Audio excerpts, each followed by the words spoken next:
The Dawntrail expansion for Final Fantasy XIV is coming out right around the corner, and I had the honor of being invited to go and try the game out early by Square Enix. I'm taking you behind the scenes and also here to show exclusive footage of what you can expect to see in the newest expansion release. And let me tell you one thing, it's most certainly not polygon grapes. Honestly, when we got to the venue, it looked really sketch, but as soon as we got inside, this is the most beautiful and most fitting venue that they could have found.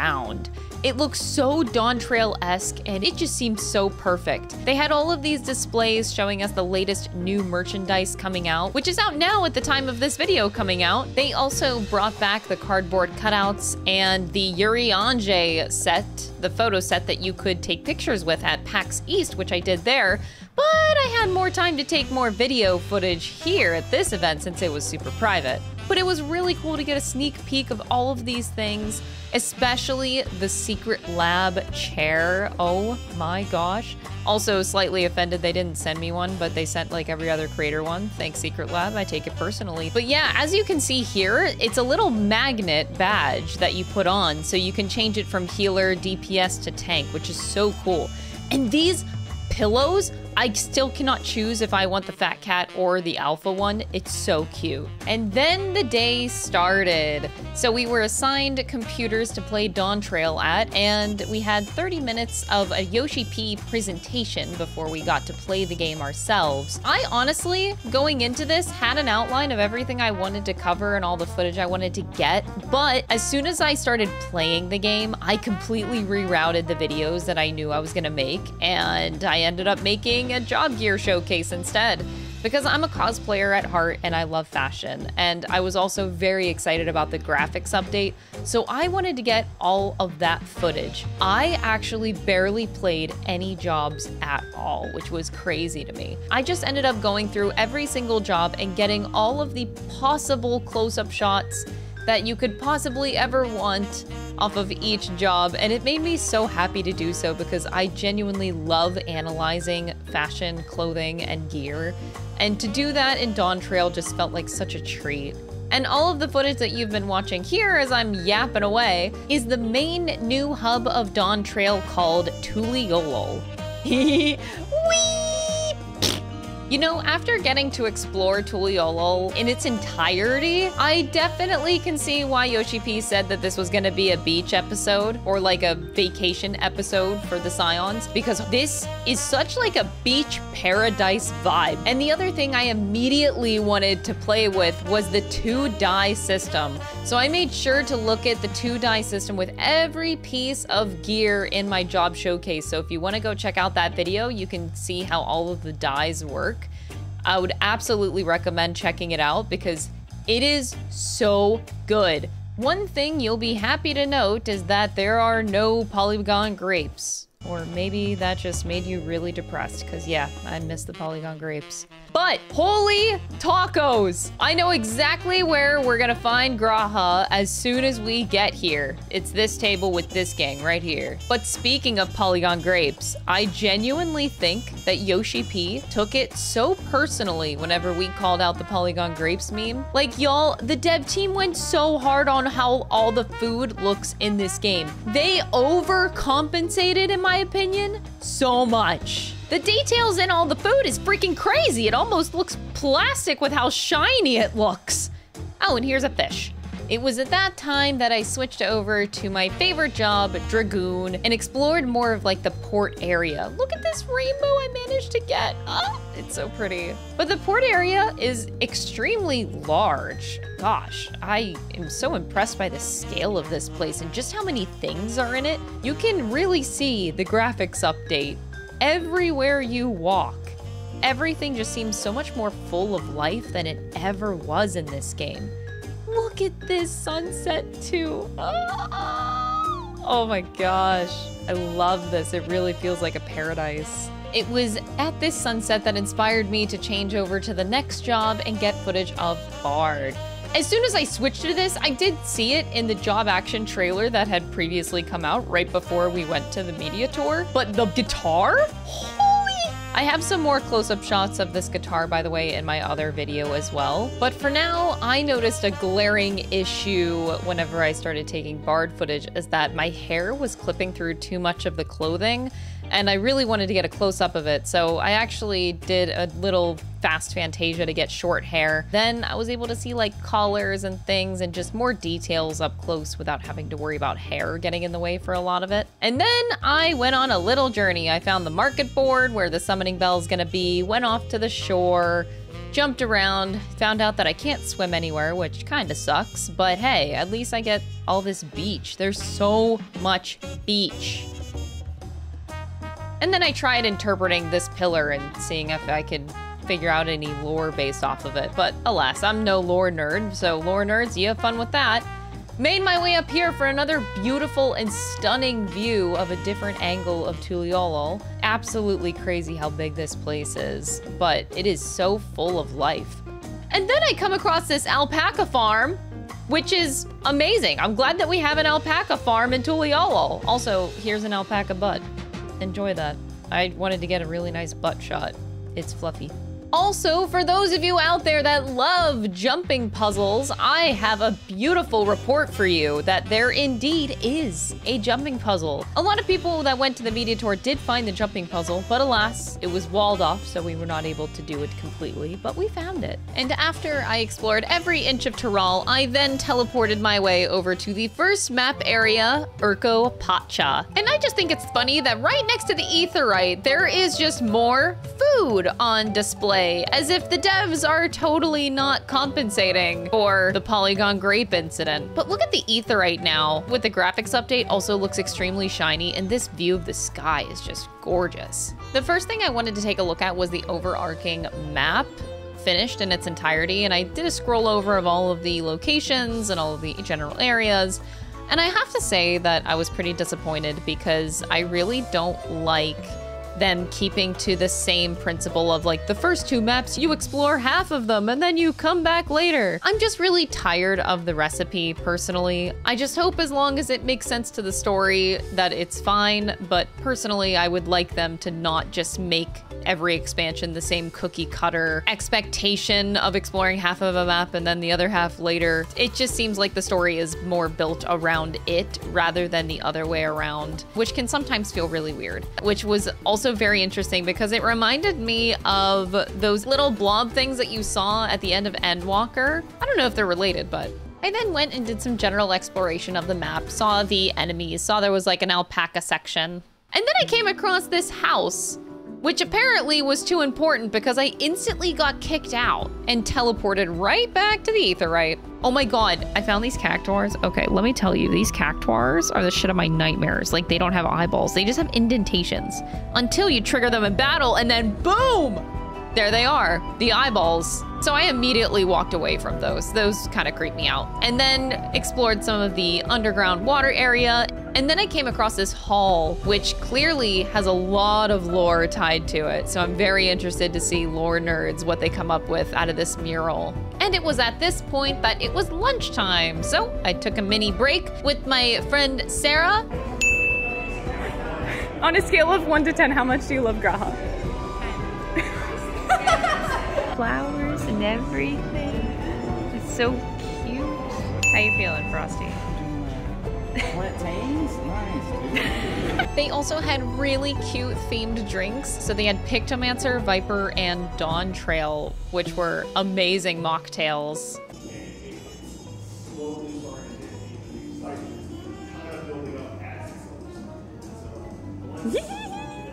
Seriously, big shout out to Square Enix for this event because this venue is drop dead gorgeous, so fitting. I was just so happy to be here, as you can clearly tell. Overall, it felt really surreal, honestly, to be at an event like this because I've been a Final Fantasy XIV player for 6 years and I used to mainly only stream Final Fantasy XIV content for 3 years before I became a variety streamer. This just really felt like a dream come true, not only to play the game early and have this honor, but also to meet my online friends that I have known for so long. And I also want to keep talking more about how the Dawntrail Media Tour went in general as a trip, as you will look at B-roll footage from this new map area, Kozama Uka, who I'm probably absolutely butchering the name of, but a lot of these names in this Dawntrail expansion are very hard to pronounce. So the Dawntrail Media Tour was split into day 1 and day 2. So there were a bit of journalists and then there were some content creators on both days. Since I was on day 2 of the media tour, I got to meet up with the day 1 people after they were done, and we all met up for dinner at this amazing Korean barbecue place. And it was just so nice and surreal to get to meet everybody after having been friends with them online for several years. And also make sure to go check out their channels too, because I'm sure that they will also have amazing Dawntrail content that is a different angle than what you are seeing in this video. Probably one of the weirdest things to happen was right after dinner, whenever we were all going home, we split our party into 2 different Ubers, and I was left with Zeppla, Cider Spider, and Frosty here, who we had a very interesting Uber driver, to say the least. He was telling us all of the stories he had of all of his 1-star reviews, and he was getting overly emotional.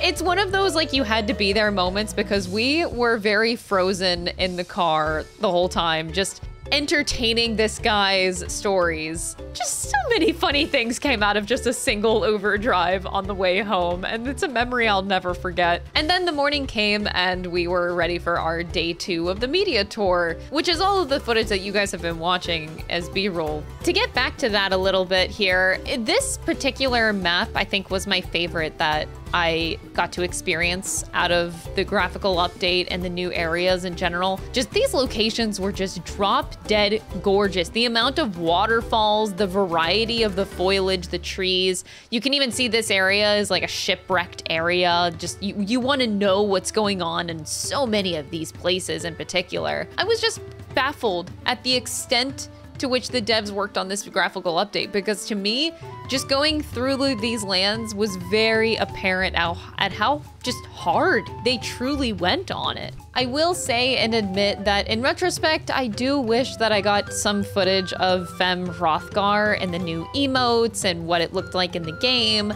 But unfortunately, I didn't get any of that footage, but I am damn sure that at least one other content creator got Fem Hrothgar for you guys that wanted to see what they looked like in the game. But I will say that we got to try the first dungeon of the expansion called Ihukatumu.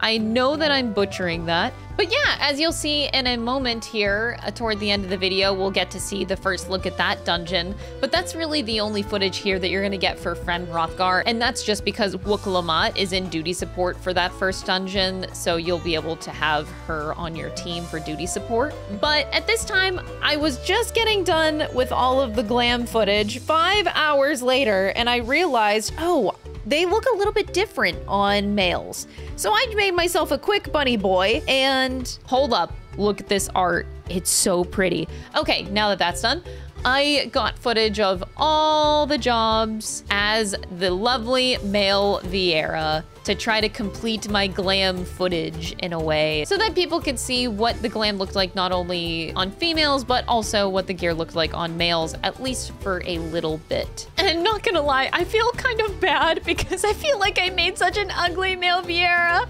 I really liked how I made him, and then I added a stupid beard that looked really weird. It just didn't go with my look, I think. He would look great without the beard, but yeah, I'm sorry. It's not the most peak male Vieira design ever. But look, it got the job done, okay? And then I ended up Fantasiaing back to my original character because I wanted my final footage of the dungeon run to be on my aura. And then I had to do a mini crash course on Astrologian as I wanted to do the dungeon on this job. Because I also, if you look at the time in the top right, it was 5:30 at this point, and our closing time was at 6:30. So I had 1 hour to do the whole dungeon, figure out how to play the job, and do it on trust, which we all know if you do it with duty support, the dungeons take a lot longer. So I queued up, went into duty support. As you can see here, all of the jobs of Alfie, Kryl, and Wookalamat will be joining you in the first dungeon, and then we get started.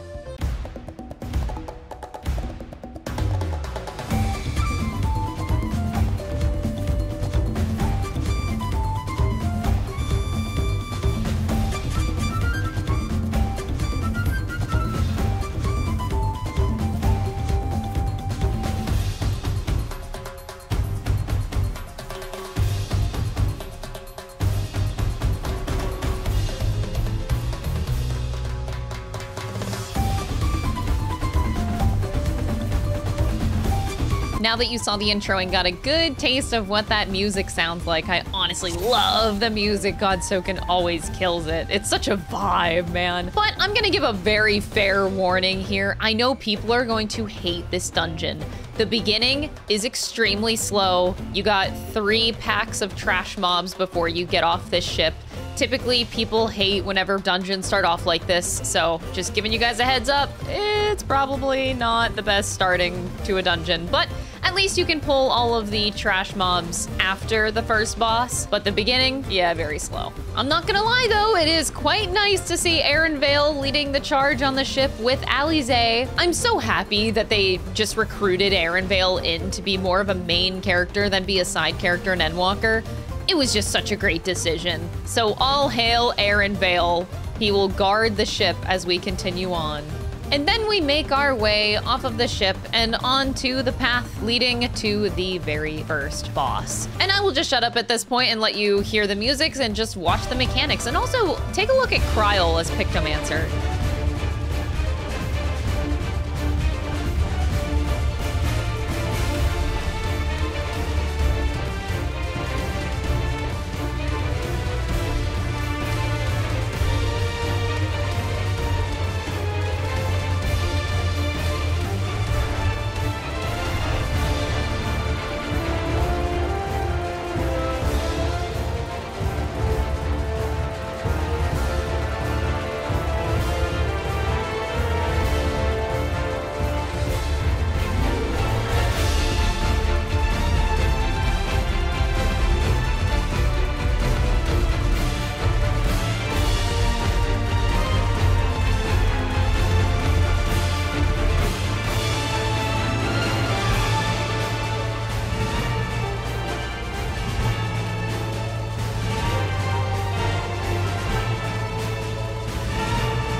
After that point, of course, the mechanics start to go on repeat, but you get the general idea of what the boss music sounds like and also the mechanics of it, which it wasn't too hard to figure out on the spot. And then we make our way to the second boss, which is honestly so cute. He's just a little drowsy little guy. At this point, as we fast forward through this boss, I dare you to try to figure out all the mechanics really fast. It's not that complicated. Some new stuff, some old stuff, and then some new stuff, and then some old stuff. But also, if you're paying attention at all to how Astro changes are, it's very interesting. Every expansion, Astro gets like a huge rework with the cards. It's never been the same across any 2 expansions. So feel free to read the tooltips there. It's gonna be a lot faster than me explaining how the cards work, honestly. But I love this little climbing up the ladder part. It's so silly, but I like little stuff like this. And then I was really surprised at the top of the ladder to have this beautiful view. And then go right along. You can pull all of the trash mobs up to the next boss. And then we have our final boss of the dungeon. Here you go.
And then you get some repeat mechanics for this big bug boy that just eats and reflects basically the things that he eats. That's the essence of the fight. And then you did it.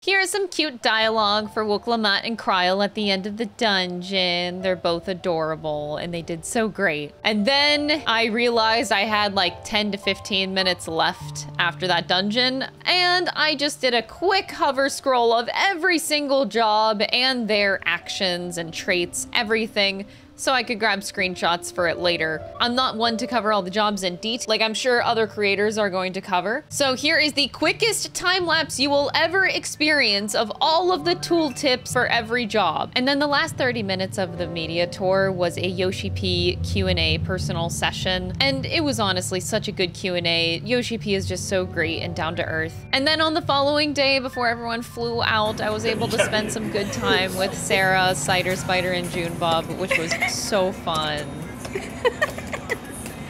It just looks so funny how hard we press like on the screen to get things to work. Wow, such beautiful art. Where's the time of it? Well, I could do this actually. If I could get on my face, then here, I'll do this. There, perfect. Right over the boobs! That was great. So beautiful. And then it was time to go home from one of the best trips I ever had. Thank you for watching.